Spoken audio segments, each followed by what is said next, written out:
A lot of people struggle when it comes time to write their conclusion. They find that they don't have much else to say, or they repeat the same stuff they've already said, or they blast in with a whole new bunch of new information and evidence. In this video, I'm going to help you to see what kind of information goes into your conclusion paragraph. And in doing so, we'll see what goes into it and how you go about writing one. First of all, what are some different ways that we might think of a conclusion? One way is to think about it as a bridge.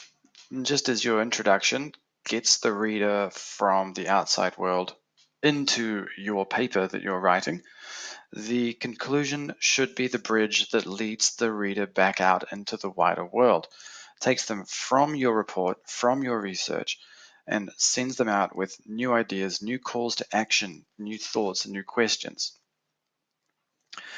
Another way to think about your conclusion is to think of it as your chance to say something thoughtful or insightful.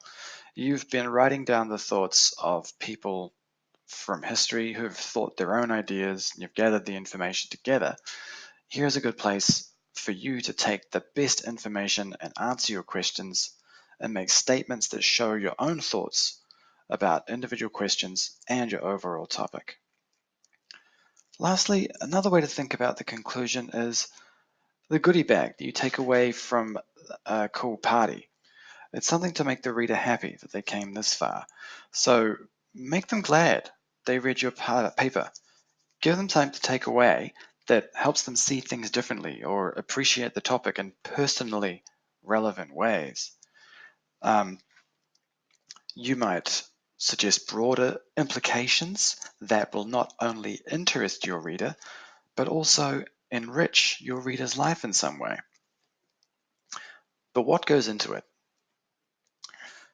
Here are some of the things that you might pick to put inside a conclusion. You might not use all of them. You might only use some. In fact, you probably shouldn't use all of them. So some things that could be included are a summary of the main part of the text, where you talk about, here's what I said, and then you might use what you've said to make a deduction. So this could include something like gathering data about how policemen use tasers, gathering victim reports, police officer reports, and feedback from how everyone found the experience. It might include crime data, medical data, and you could make the deduction from that tasers are an effective method of control that are less violent than just beatings. You might include your personal opinion on the topic, on what you think. I think it's terrible, I think it's great.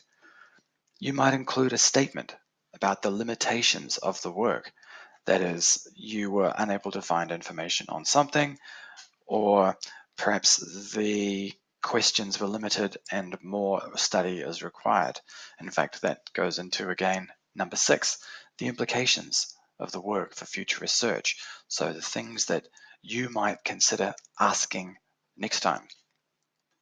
You also might make a comment about the future based on what's been discussed by connecting the events you saw in your research to things that are happening right now. I should point out actually that a conclusion can be 2 or 3 paragraphs long, depending on how it goes. And there are some other things there too, but I'm not going to go into any details about those because we have a whole other problem. We don't know how to do any of those things very well. So part of the problem we have with radar is it's easier to form conclusions from a study about tasers or diabetes or poverty because those things can actually affect us right now today. That means we can make predictions, we can make warnings, we can do all kinds of things with that new information. But World War II was a long time ago, and any chance of a call to action is gone, and the effects of it are much more subtle. So we need a different approach. And that approach is this. I'm going to ask you some questions, and you're going to have a chance to answer those questions on your own and come up with your own ones that sort of follow in that vein. These are the kind of questions that you might need to ask yourself if you're going to form a conclusion. What disturbed you the most in your research?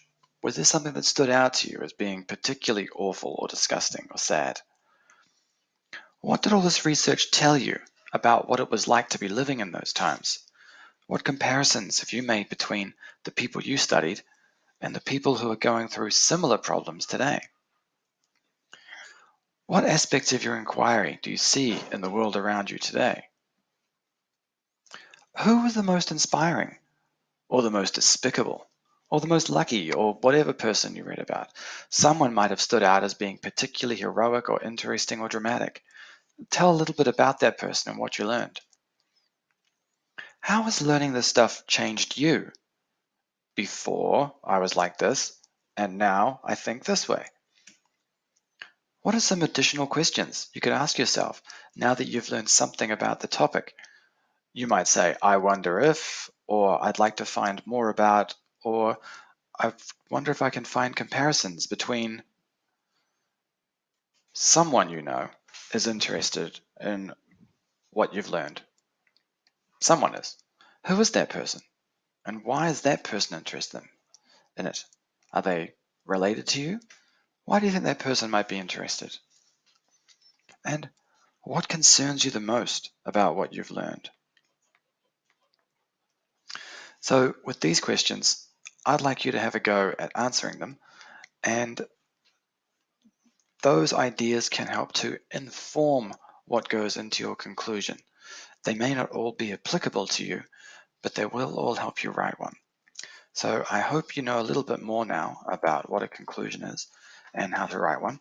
Now you can open up Classroom and open up the generating a conclusions doc and read through this again, and down the bottom find the activity where you can answer those questions.